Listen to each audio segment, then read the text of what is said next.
Mr. Secretary, is the world better today now that Raisi is dead?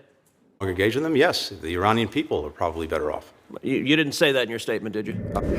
Mr. Secretary, you have presided over the worst foreign policy disaster of modern times. When Joe Biden became president, he inherited peace and prosperity in the world. We now have two simultaneous wars waging, the worst war in Europe since World War II and the worst war in the Middle East in 50 years. Both, I believe, were caused by this administration's consistent weakness.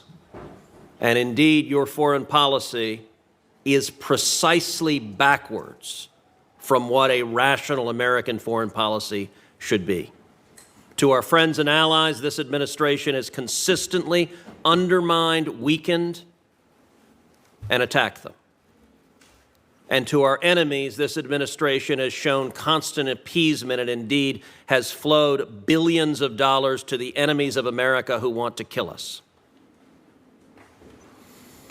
Senator Barrasso asked you about Ibrahim Raisi. Your State Department put out a statement sending condolences for his death. Mr. Secretary, is the world better today now that Raisi is dead? Given the horrible acts that he engaged in, both as a judge and as president, to the extent he can no longer engage in them, yes, the Iranian people are probably better off. You didn't say that in your statement, did you? I believe that we did. And certainly our spokesperson... Today, the United Nations is flying their flag at half-staff to mourn the death. Would you agree that it is utterly disgraceful for the United Nations to be mourning the death of the butcher of Tehran? We're certainly not mourning his death. As I said, we expressed... Would you agree it's disgraceful for the UN to be? I'll look at what they've done. We certainly would not do that. What they've done is flown the flag at half-staff. Is that disgraceful? We wouldn't do that, and we would certainly find that... And I would note that's the absence of American leadership. You know, yesterday the State Department issued a statement mourning the death of the Iranian president. Now, I assume as Secretary you share that sentiment? We expressed official condolences, as we've done when countries, adversaries, enemies, or not, have lost leaders.